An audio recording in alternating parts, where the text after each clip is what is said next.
I'm Teisha Bader in for Mark Golub, and in the news, Israel just marked its Memorial Day, Yom Hazikaron, and its 69th Independence Day, Yom Ha'atzmaut, the 2 days which flow into each other, taking the country from mourning its fallen IDF soldiers, as well as victims of terror, to celebrating its statehood. Lieutenant Colonel Peter Lerner is the IDF spokesperson for foreign press and commander of the IDF social media platforms. He joins us now over the phone from Tel Aviv. Thank you so much, Lieutenant Colonel, for joining us here on JBS. Hi, shalom, and good evening from Tel Aviv. Thank you so much. You know, I quote you very often in the JBS News Update, so it's truly an honor to speak with you directly today. Thank you. Thank you. It's great to be here. So you actually wrote on Facebook about this really unique juxtaposition that exists in Israel and happens every year in Israel, that transition from sadness and deep mourning and remembrance to celebration. If I can quote you, you wrote that the transition from Memorial Day to Independence Day is always an emotional change. Israel at 69 is a magnificent, vibrant, blooming, diverse society, indeed no less than a miracle based on belief, boldness, and backbone. You wrote, "We are strong as a people, we are strong as a country, we are strong as a vision fulfilled. We still have lots to do, and the IDF will be poised and prepared to ensure the continuation of the marvel known as Israel." So talk a bit, if you can, about that emotional change that happens this time every year. So this time of the year it's really, really interesting because it begins basically with Passover, with Pesach, and we celebrate the holiday of freedom, and freedom of the Jewish people, as historically known, and then people start to get into a sense and a mood of celebration and to try and enjoy it. And then we move on to Yom HaShoah, Holocaust Day here, which is, again, a very sad time, but from a military perspective, when we look at Holocaust Day, when we send our troops, our officers, and the Chief of Staff, Lieutenant General Gadi Eisenkot, was on the March of the Living this year, and I participated in our Witnesses in Uniform project. Again, a very strong sense of connectivity between the generations that have been to the generation of today. And then we lead into Yom HaZikaron in our Memorial Day, where we bow our heads and salute all of those that have fallen in the service of the State of Israel and the Jewish community before the establishment of the state. And it is indeed a very solemn and sad 24 hours with sirens sounding twice during the day, and everything comes to a standstill. We try and project that on social media, and indeed, this year we shared the broadcast from the Kotel and showed how everything just stops. And it's really a remarkable thing to see the entire country on highways. It doesn't matter where you are, everything just stops in memoriam of those that have fallen. But from my perspective, when I see it, and I see that transition, you visit the graves, you visit the cemeteries, you lay a wreath, you speak to families of the bereaved families of those that have fallen, you hold them, you hug them, you look them in the eyes. You feel some guilt as well that you are there standing and their loved ones sometimes aren't. And that is the type of relationship it is, and those are very strong 24 hours. And then after after Memorial Day, we lead into a celebratory atmosphere where there are fireworks and parties and street parties and alcohol and celebration and flags. And the transition between the two is it's completely contrast to the former atmosphere, but not without recognition that without one we could not have the other. So our sense, and when I wrote those words on Facebook, it was definitely one of, wow, this is unbelievable. It's so emotionally charged, but it's so important to connect between the two because one could not exist without the other, without those that had paid the sacrifice, without those that had paid the ultimate price. There would not be a state of Israel. Our enemies throughout the years have tried to annihilate us. They've tried to remove us. They've tried to force us into the sea. And time again, the IDF stands strong and prevents that from happening. So yes, there is a huge challenge in making that transition, but a great honor to be part of the IDF on one hand, and the people of Israel on the other. So I love this time of year.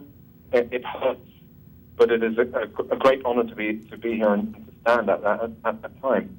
And another thing I think that's really interesting and unique to Israel is that there is such a very strong, very personal connection that Israelis feel to IDF soldiers, whether they are their own children or someone they know or not. And basically, Israel, is such a small country that if it's not your child or your neighbor's child or your cousin's child, it's the child of the man you buy your groceries from or the woman who sells you flowers. There's someone's children, and it just feels so incredibly personal that the loss is all the more profoundly felt. And again, the celebration, as you mentioned, of the existence of the state and the IDF is so much more intensely felt. Can you talk about that unique phenomenon that I think is special to Israel?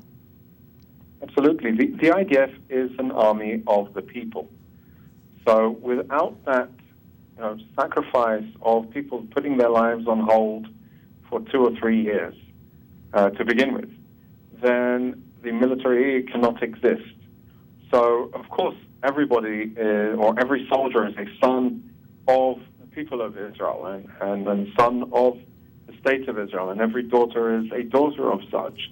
I sometimes take a taxi, and I find myself always chatting to the taxi driver of our circles of people that we know and see where we are actually connected, because we're all connected here.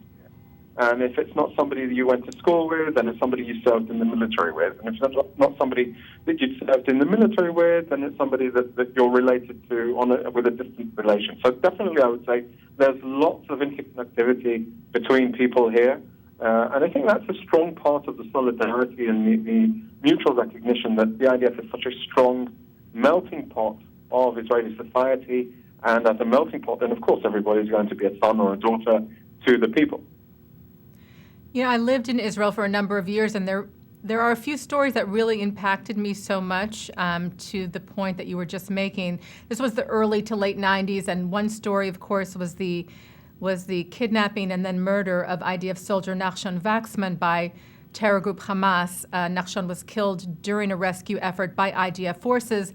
And I just remember when that rescue effort was taking place, there were calls to light a candle for Nachshon and place it in the window of your home, which I did. I was living in Pisgat Ze'ev in Jerusalem at the time. And then he was killed, as was one of the Israeli soldiers who led the attempted rescue. And I carry that story. I never knew him. I had no connection to him, but I carry that.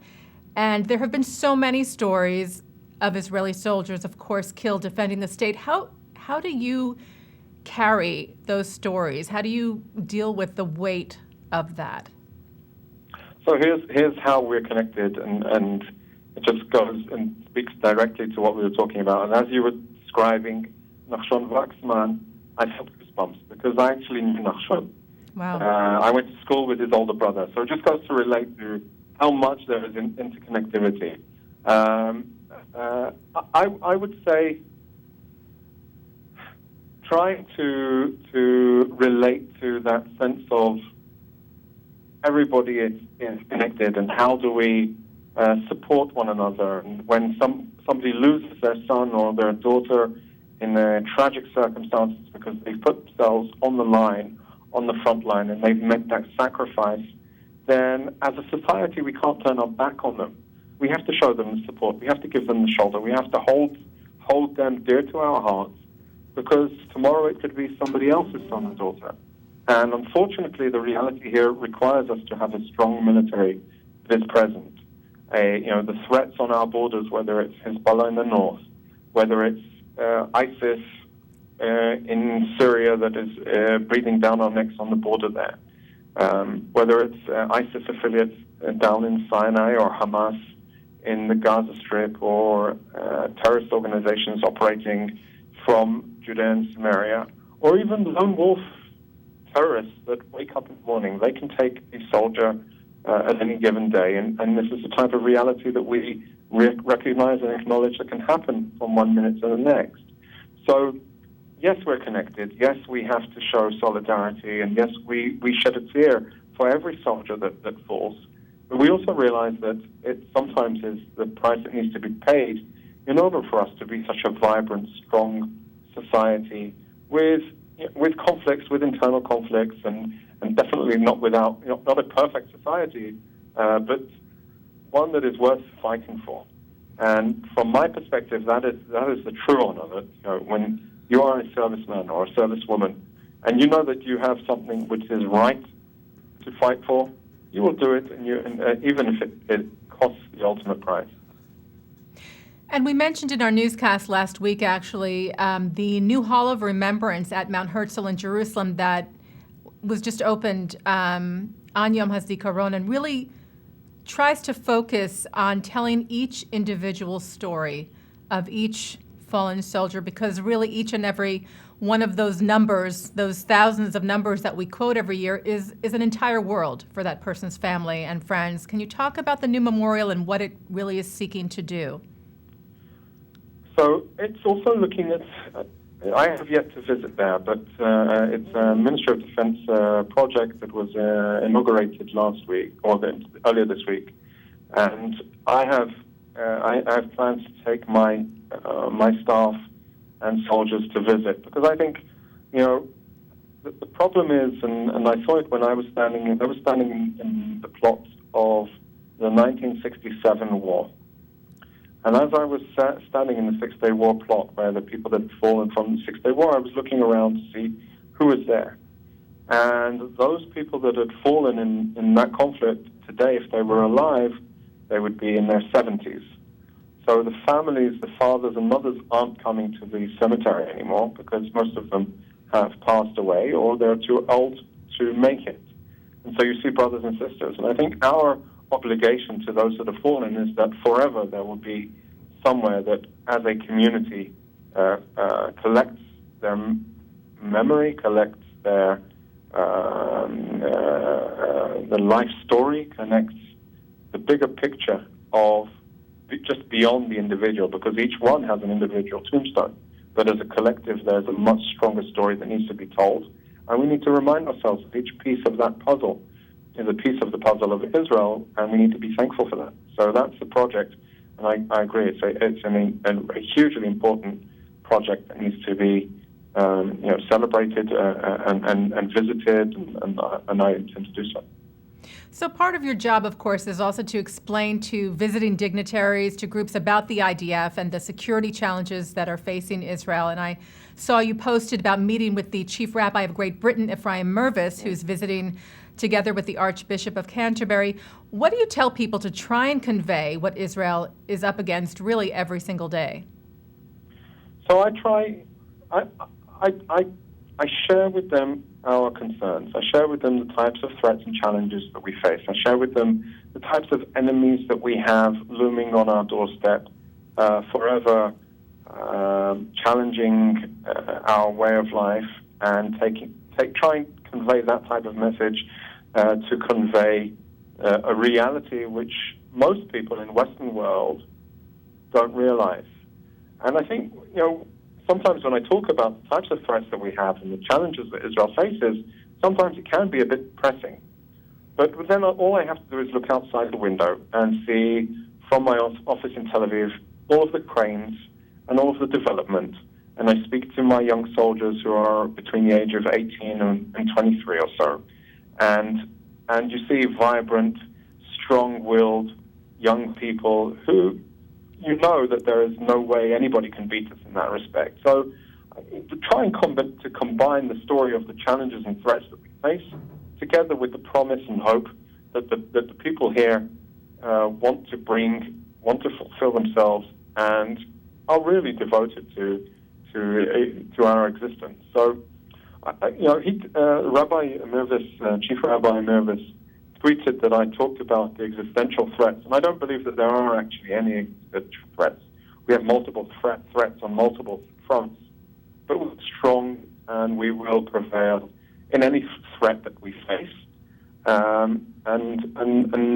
And our enemies, I think, are aware of this, and as such, we have to send that clear message that it is not in their best interest to confront us, because we will survive, we will come out with the upper hand, and our enemies will pay dearly for aggravating the situation.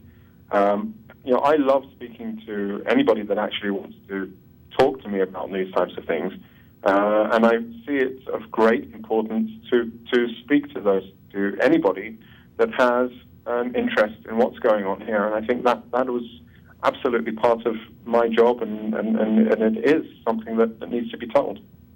You also wrote on Facebook a bit about this so-called new charter that terror group Hamas, published, trying to sort of convey a softer image, but basically nothing has changed in their charter. They still do not recognize Israel's right to exist. So there's really nothing new here.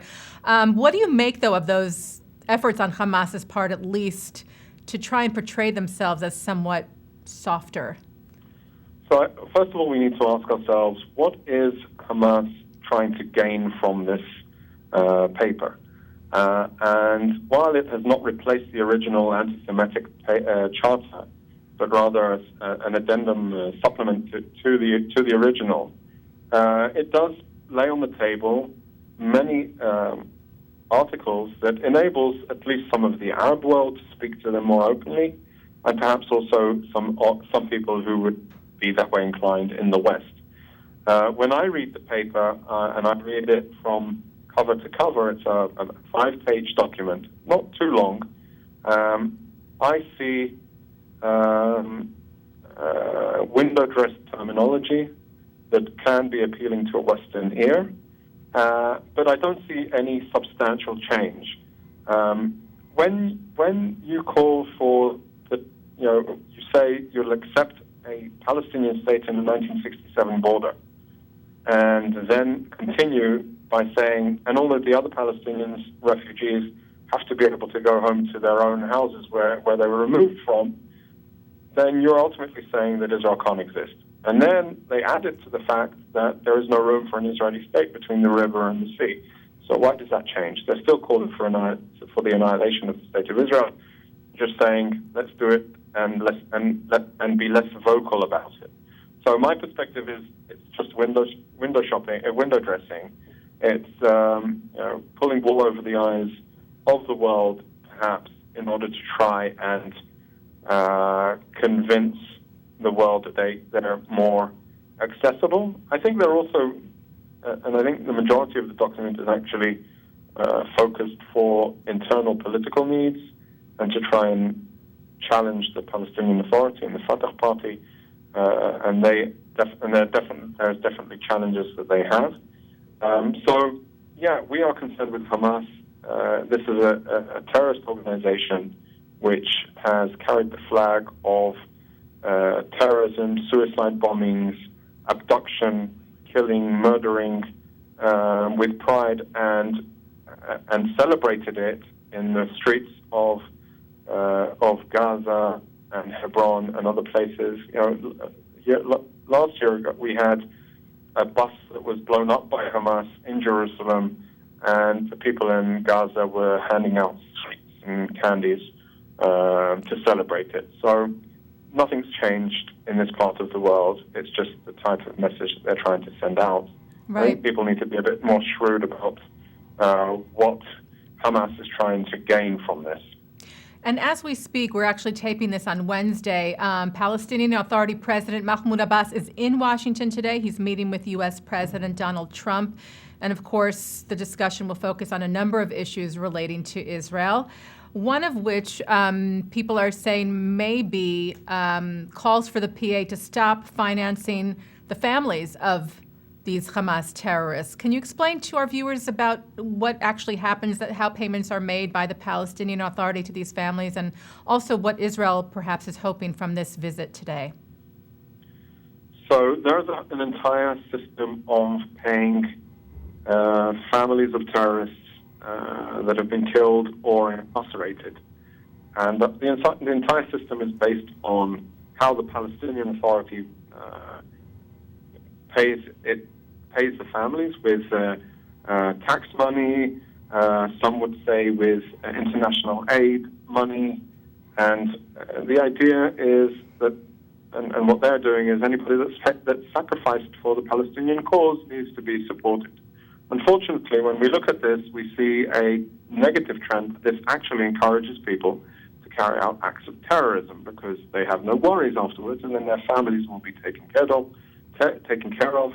And from our perspective, it's, of course, from a security perspective, of course, this means that we have a huge challenge that will not go away because there is a viability of the families of those that have carried out these attacks, whether they're in prison or whether they are whether they were killed in the act, in the terrorist act.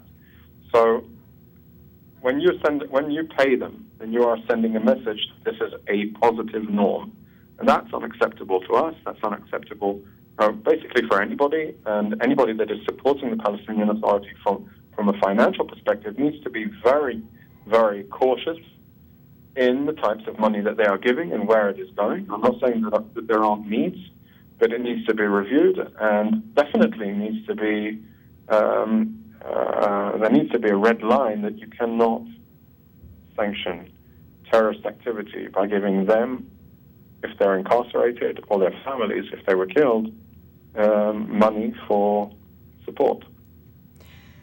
And there's so much more I want to ask you. We're almost out of time, but I just want to talk a bit about, there's a whole other side to the IDF, this incredible humanitarian effort to help civilians from Syria who have, are seeking, or who Israel is going to give medical help for with these pop-up medical tents and centers in Israel, and even treatment in Israeli hospitals. What do you want people to know about that huge effort that takes place every day?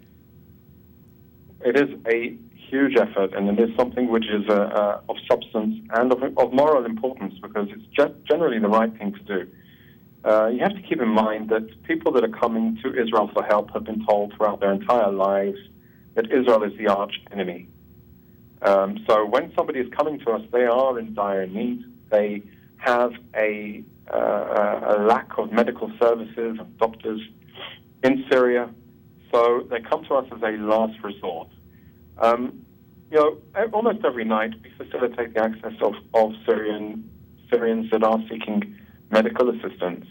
Over the last 3 or 4 years, we've treated about 3,000 Syrians. It's a drop in the ocean compared to the human catastrophe that's happened on the other side. But these are the people that need the assistance, and they come. They receive the treatment. We do the transfer at darkness because we don't want to unnecessarily jeopardize our forces on the border. As I said, the entire border there is made up of different forces, whether it's ISIS or Al-Qaeda offshoot or Hezbollah and the Assad regime. So we don't want to jeopardize our forces unnecessarily. But we coordinate and facilitate the access almost every day to the hospitals. And any hospital today you go in the north of Israel, whether it's in Sfat or Nahariya, any hospital, you will find Syrians there.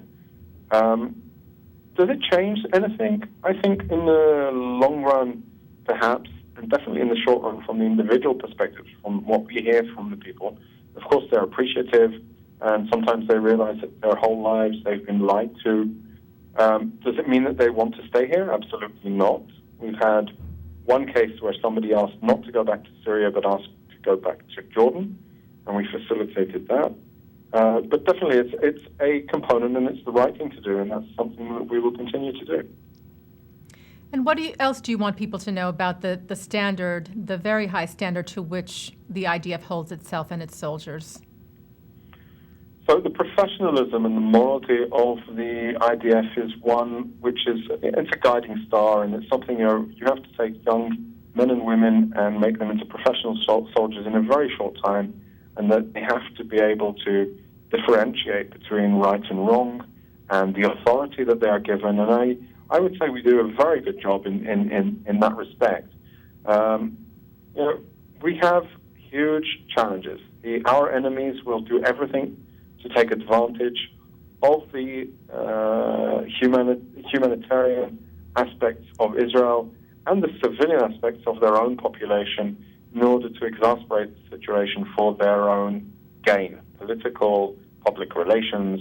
And in that respect, we need to be extremely professional, extremely direct. And I would say that I'm not aware of any Western military that goes to the extent that Israel goes in order to prevent civilian casualties on the battlefield. For instance, we send out text messages, we make phone calls, we drop pamphlets, we've devised technology that gives a forewarning on an incumbent strike just before it takes place. We call it knock on the roof. And when you combine all of these activities together, you say, wow,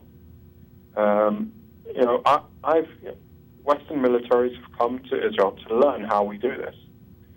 Because everybody's facing similar threats and similar challenges on the battlefield. And I think the only difference between us today and most Western militaries is here it's actually on our doorstep and not thousands and thousands of miles away.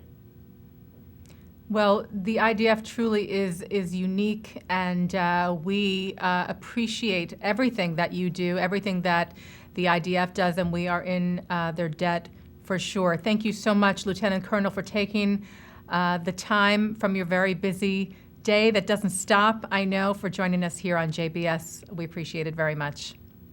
Thank you. Good evening. Thank you so much. Lieutenant Colonel Peter Lerner is the IDF spokesperson for foreign press, and we thank him for joining us as Israel marked its most recent Memorial Day, Yom Hazikaron, and 69th Independence Day, Yom Ha'atzmaut, this year. And thank you, as always, to our director, Sloan Copeland, production coordinator, Serge Goldberg, JBS's associate director, Dara Golub, and to our editors, Dennis Golan and John McDevitt. I'm Teisha Bader, in for Mark Golub on this edition of In the News.